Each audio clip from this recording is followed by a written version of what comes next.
are where the saints used to pray thousands of years before. And those of Paul. Yeah. Ego nshuti zanje ni muze rero tujyane. Uyu munsi wari umunsi twari turamutse tugiye mu gisagara ca Izmir, aho mu Kirundi bita Simuruna. Ku basoma bibiri ico gisagara barakizi. Twari turamutse tugiye kuko twari dufite ico bita nabwo ati ministry retreat y'abantu bo muri RCCG muri Turkiya. Twavuze ko muri uno mwaka twari kuzohurira muri Izmir. Rero turiko turagenda pastor aratubwira ati ujya mwabonye ariko aravuga ariko aratubwira ivyaho cyazubwira toya nitwogenda kwa turiko turaja muri Izmir. Twategerezwa guca ahantu bita muri Denizli, niho hari ishengero rya Lawudekiya. Lawudekiya ni rimwe mu mashengero indwi Yohana yandikiye, muri amashengero Yohana yandikiye mu gitabo cy'ivyahishuriwe Yohana. Cyazubwira ati nimuze tugende turabe aho ishengero rya Lawudekiya ryari riri, uko ryari ryubatse, igisagara cyari cyubatse, kuko ujya kuraba igisagara cy'i Lawudekiya ukaraba ukuntu cyari cyubatse, ukaraba ibintu bihari, ukaraba imyaka tugezemwo, ubuhinga babikorana. Vraiment naje mbona ati vraiment ndadahura impamvu Imana yari yarabandikiye ibintu nk'ibi. Urashobora kuba uriko uraraba ino ntuzenya, ukaba uriko uraraba ino video mugabo utazi ngo mbega Imana yandikiye abantu b'i Lawudekiya bandikiye ibiki. Reka banze turabe muri Bibiliya, mbega aba bantu b'i Lawudekiya Imana yabandikiye iki kugira ngo dushobore gutahura ivyo ari vyo. Ego Urugero ry'i Lawudekiya ati wiyita amen, cabona co kwizigirwa kandi c'ukuri, inkomoko y'ivyagezwe n'Imana. Aravuga ibi ngo ndazi ibikorwa vyawe yuko udakonje kandi ntubire, ico mugakonja canke ukabira. Nuko rero kuko ari akazi uyazi, udakonje ntubire, ngira nkudahwe. Kuko uvuga uti ndi umukire, ndatunze kandi ntaco nkenye, ntumenye ko ari wewe mutindi wafutanye, uri umworo, uri impumyi, ugenda amenya. Ndakugira inama ungure ko izahabu yakuweko inkamba n'umuriro, ubone ko umutunzi. Ungure ko n'impuzu zera, ubone kwambara, isoni z'ubwambuye bwawe ntizigaragare. Kandi ungure ko n'umuti wo gusiga ku maso, ubone guhumuka. Abo nkunda bose ndabakankamira, nkabakangira. Nuko gira umwete wihane. Mpagaze ku rugi ndaramukije.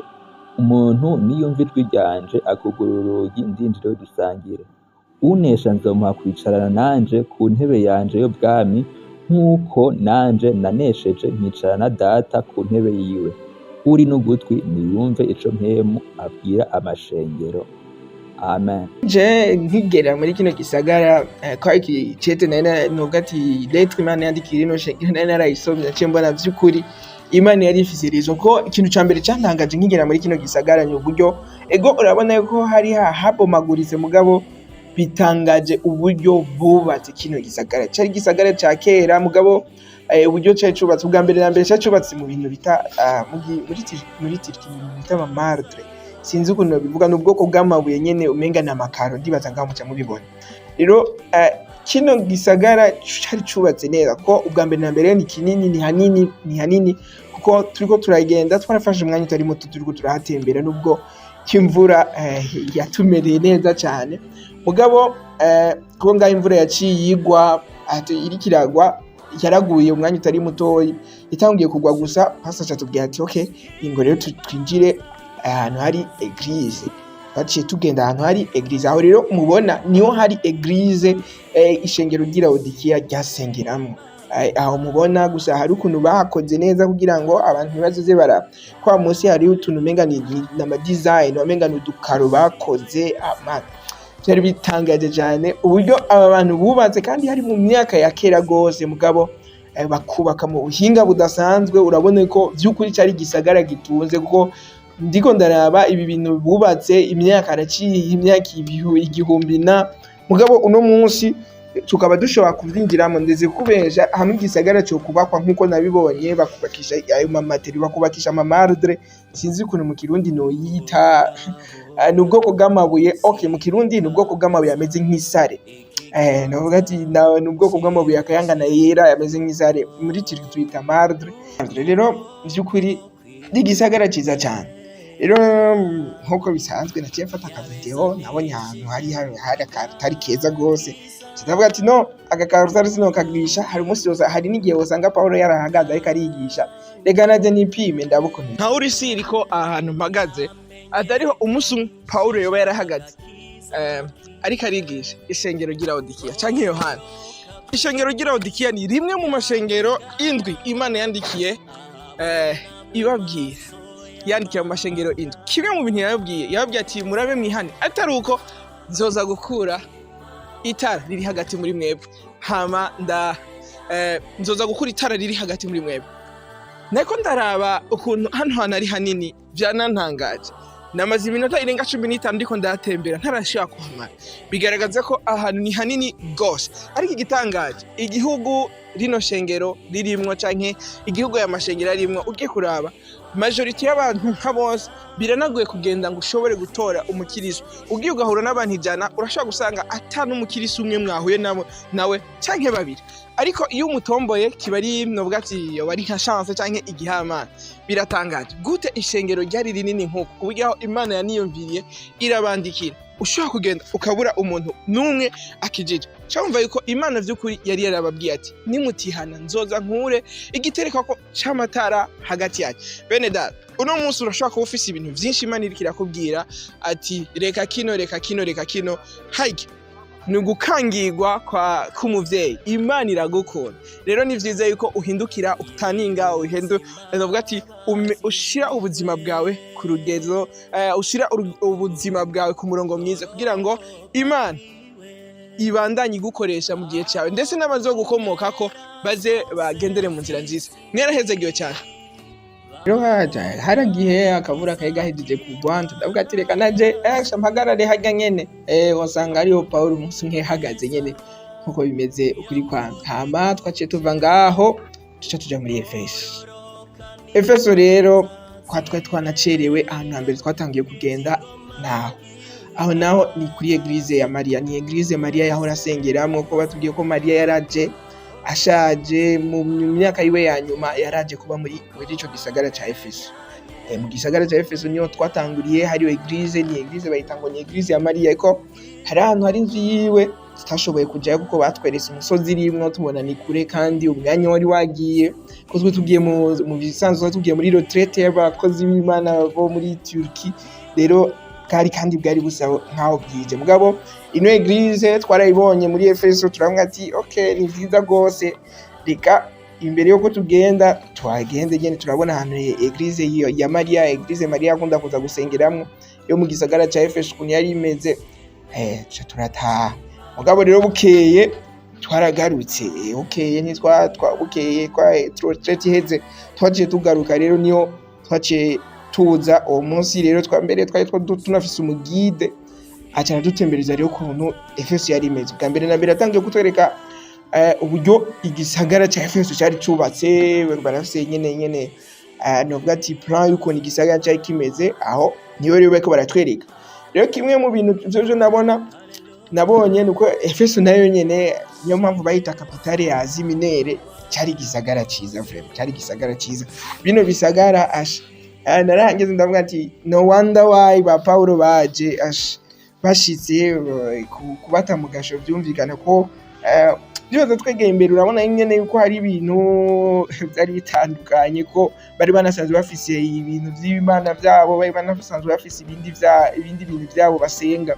Rero ukacuza uzanye ubutumwa bwiza kandi ari gisagara kiri developer gose kino gisagara ko hari inyubako vraiment ati nuno munsi sinibaza yuko dushobora kuba dufise ibintu ko ugiye kuraba hariho nka mise iri ngayi ako ubona kameze nk'akazingi kari ngaho bariko barerekana kuri plan ni mise.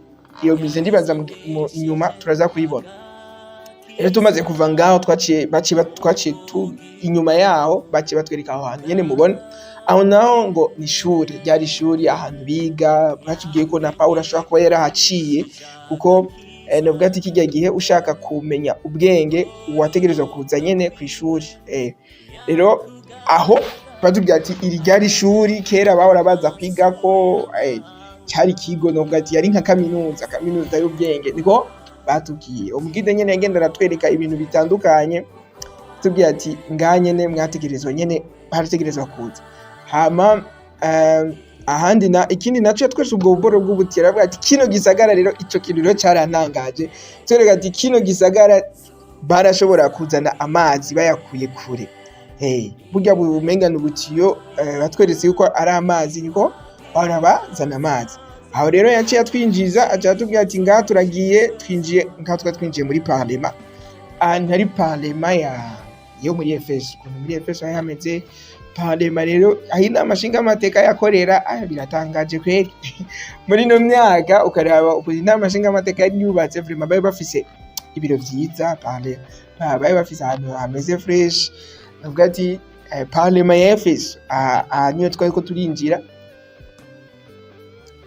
rero muri kino gisagara ikintu nabonye yaciye atangura kudusigurira ukuntu navuga ati kino gisagara cyari kiri organize ibyaho mugabo rero turamubaza ati none aba bantu bagiye ati rero ngaha burya ibintu byarabaye ndanse ingorane ziraba ingorane navuga ati baratewe na malaria ngo malaria niyo yabomoye kuburyo aho bahera mu gisagara cyose baragenda rero ngaho yari parlement ariko naho nyene parlement yari yakoranira niyo nyene baba bari parlement y'igisagara cya Efeso ko hari ahantu hanini gose navuga ati aho niho baba bari navuga ati bayagira ibibazo by'igisagara parlement ariyo rero wa mama twako turamubaza ibibazo bitandukanye turamubaza none abantu bagiye tutubwiye yuko malaria yarateye ku buryo yaho abantu bahera muri ico gisagara rero hari akantu yavuze kanangaje yambwiye ati ngo aheruka kumva umuntu avuye muri Afrika aca mubwiye ko hari abantu ngo bacicwa na malaria ngo byaramudangaje cyane kuko we yarazi ko malaria yaheze muri za 90 na za 80 na rero kumva yuko ngo byaramutangaje ngo kumva yuko malaria yoba ari ingwara icica abantu ntaje rero akavuze byararangaje none burya rero hari abandi bantu malaria yamaze kuva guhera rero ngaha yakaradusigurira haje umwanya twaciye dusohoka tuca turaja gutembera kuri ya parlement nyene turaba nyene ukuntu yari yubatse kandi vraiment nabonye yari yubatse neza ugiye kuraba muri ya myaka urabona ukuntu bubaga ku buryo umuntu ari hasi nyene bamubona ni nka yamazu ya nations nyene kuriya nyene abayubatse rero gusa rero ngaho ikibazo kimwe twagize uwo munsi wari umunsi hari imvura yari yaguye kandi aho ujya twanatembereye hakeye kubera ko imvura yaraguye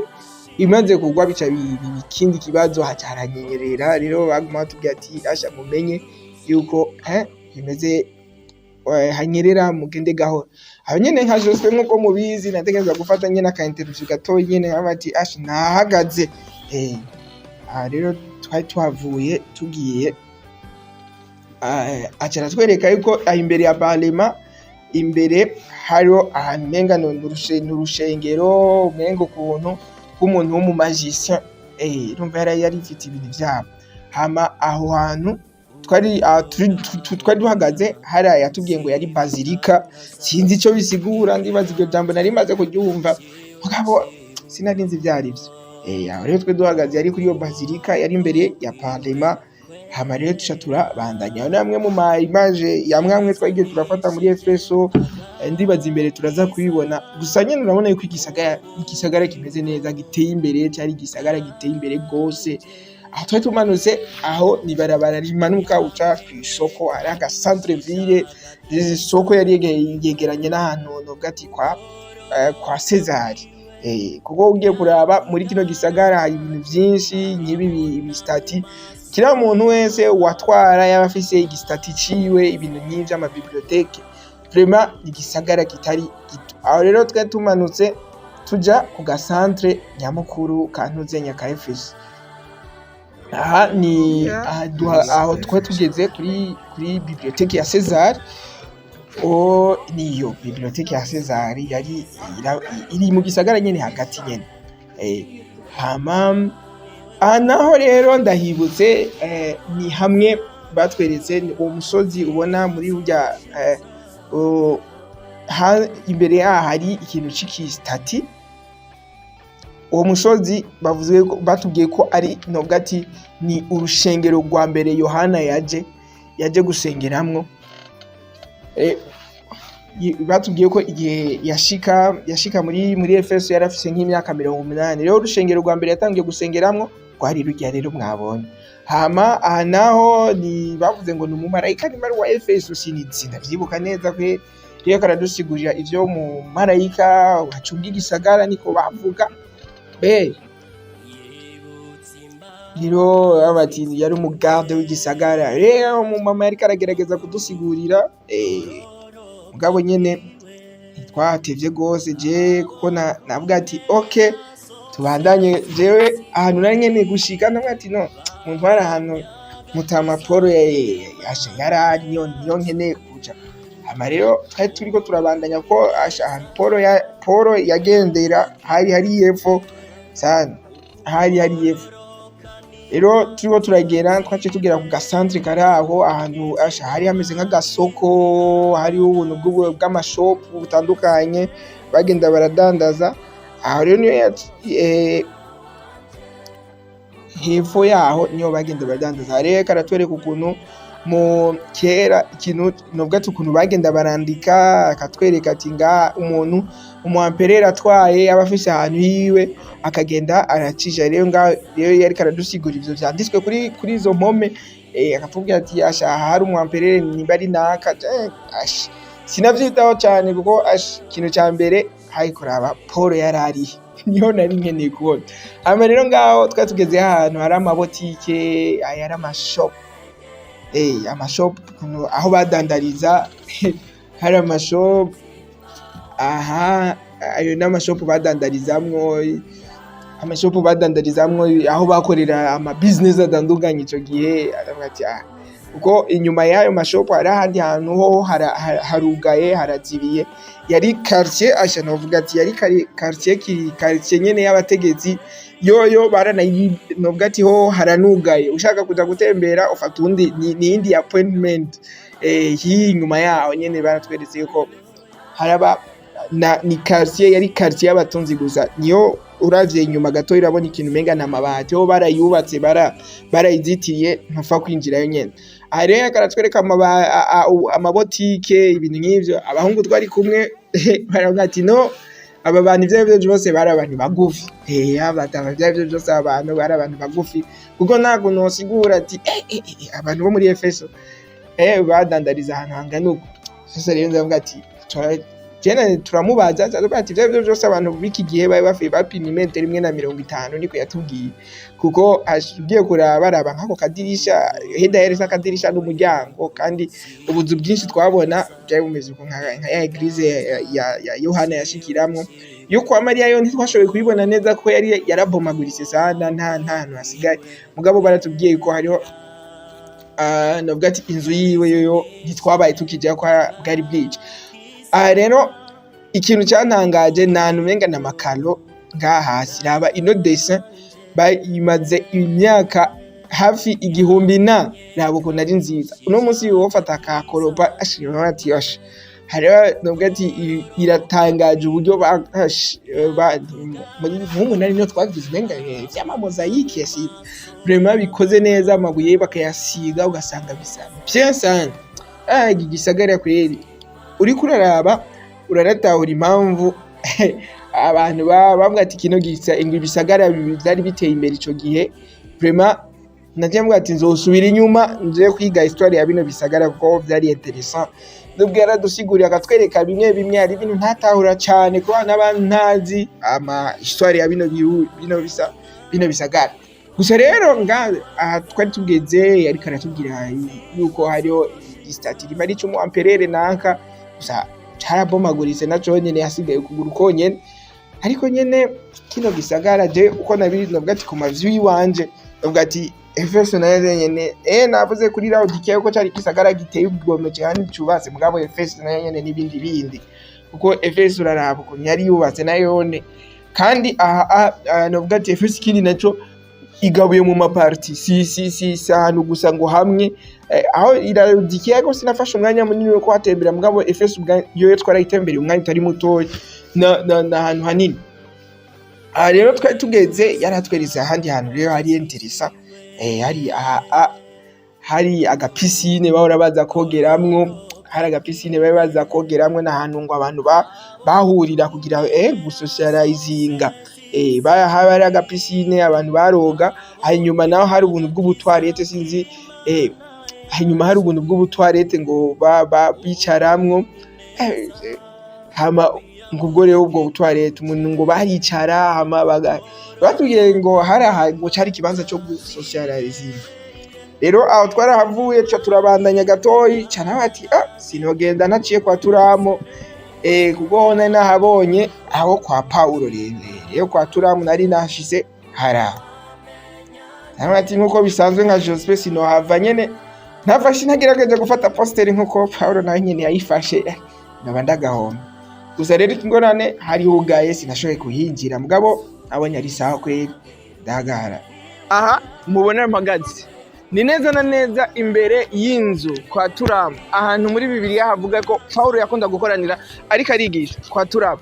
Ni neza na neza kuko ugiye kuraba hegeranye na bibliothèque yo kwa Cesari iri hajya, hama aha niho Paulo yakunda kuba ariko arigisha. Yamaze amezi atari make yaba ari kumwe n'ishengero rya mbere ariko arigisha. Mwararezagiwe cyane. Hama twaciye tubandanya, hama turiko turamera nk'abaheza urugendo rwacu ibidasanzwe. Rero twaciye kuri ya mize ya Efeso, ahantu rero bahora bagira amateatre n'ibiki habona. Rero ingorane na Efeso telefone yanje iterije imbere kamera ntayo twagiye dutwaye, urumva nta nivyo twateguye ko tuzofata ibintu by'amavideo. Gusa twarabonye bati biri interesse. Hama rero turaraba rero aho hantu iyo hameze nka stade, hameze nka telehageretse ko nka kane. Ndavuga ati ni nka stade, gusa bayita ngo ni mize yanozenya hari hanini gose. Ndavuga ati ni hanini cyane ku buryo byarananga. Ndavuga ati umenga na stade intwari ntigera. Rero ngaho twarahavuye tujya rero ahantu hari interesa gose aho tugeze, kuko je ahanini nayiko ndashwana no guhiga ahantu Paulo yarari. Rero maze gushika ngaho zamwe ati aha rero Paulo yakubise imyaka 3 ahadandariza amahema. Hagati yego kwiga rero je nashibwa sanga ndahonye aho yahonye uyu munsi umwe ko ahantu yamaze imyaka 3. Rero akakavira nyene niyo hari isoko, niyo hari isoko. Isoko rya Efeso, hari isoko rya Efeso bavuze yuko hitwa nimbari agora yari agora yo muri Efeso. Paulo yahamaze imyaka 3 yarahadandariza amahema kugira ngo ashobore kuvuga ubutumwa bwiwe neza.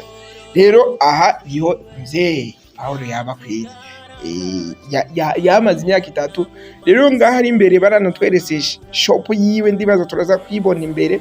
Baratwerese hamwe mu mashop boba bikeka ko Paulo yoba yaradandarije eko. Bwa shop rero ni kuri uwo murongo ubona hari imbere, nubwo nyene umenga nafashe postere nziza nyine kugira ngo nshobore kugumana.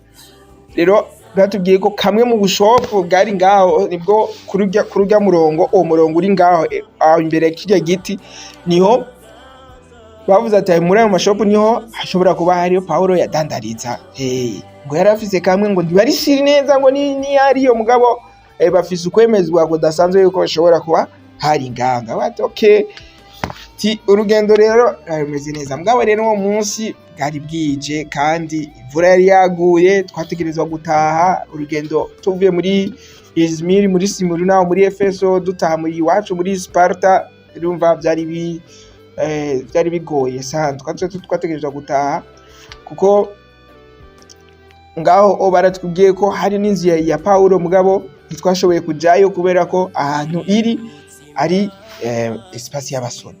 Hama rero nkuko bisanzwe twava muri Efeso twabasomeye icete cyo muri Yohana yandikiye abanyefeso, yandikiye ku banyefeso. Wowe nasanga utakizi, rero reka tugisome cyo turangiza.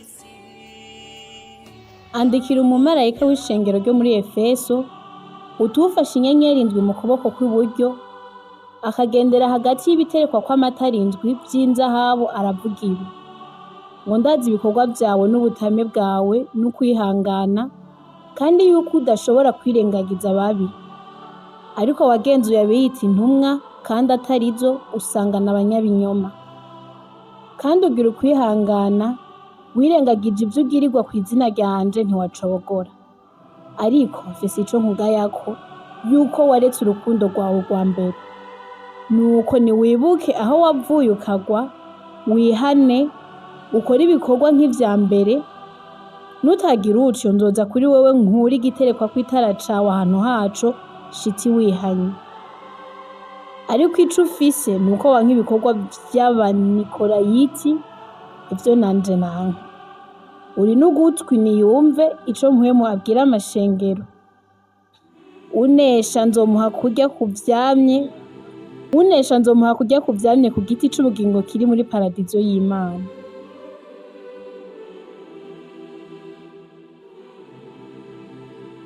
Rero turabashimiye cyane ko mwashoboye kubana natwe. Urugendo rwacu nuko rwagenze, twarabonye bimwe bimwe kandi hariho utuntu twinshi twagiye turiga. Kimwe mu bintu twashoboye kwiga nuko navuga ati burya ico Imana yavuze ku buzima bw'abantu iba ari ukuri. Imana nimba yarakubwiye ngo hari ico ndakwiyumvira ko ugiye kuraba nko muri Efeso no muri Lawudekiya, Imana yari yarababurira babwira ati okay, ibintu bimeze uko, mwihane mugire uko. Kandi uno munsi biragoye, nta muntu n'umwe ushobora gusanga muri kino navuga ati abantu baraheze muri ivyo bisagara, sino guhera gusa igitangaje nuko n'igihugu babamwo bigoye no gutora umukiristo. Nanje mpora niyumvira none abantu vyagenze gute ku buryo amashengero yari akomeye cyane nk'uku, ushobora kurondera ukabura n'umuntu n'umwe akijijwe. Mugabo naje gusanga burya birasaba cyane navuga ati kumva ico Imana ibiki iravuga muri uwo mwanya. Imana yarinze ibandikira nuko yabakunda. Rero no munsi nawe mwene data mwe mwerayo bamaze imisi akuvugisha ikintu kidasanzwe mu mutima wawe, akakubwira ati raba wihane, hinduraka nuko Imana igukunda. Rero nimba ikiragukangira ngo abo nkunda ndabakangira. Rero umviriza ijwi ry'Imana, nk'uko ijambo ry'Imana rivuga ngo nimwumva ijwi ry'inzamba ntimukomanaze imitima. Duhindukirire Imana, duhindukiriye no tugendere mu nzira yayo nk'uko iduhamagarira, kuko nta kintu ciza nko kuraga abana bacu, gusigira abana bacu Imana. Unogiye kuraba muri Efeso no munsi n'umuntu yareka arabidusigurira mu bwide, biratangaje. nayo nyene ntizera Yesu, avuga ati ngo je nizera ko, ugasanga ibi nareka aravuga biratandukanye na Bibiliya. Mugabo natwe twizeye Yesu Kristo, abazodukomokako bazohari abantu bavuga ati basigarana ikintu bosigarana, amahera abo yasigarana mugabo yo baherana. Mugabo Imana iri infini, ntihera. Nico novuga ati twogira nk'ubutunzi turasigira abana bacu. Mwarahezagiwe cyane.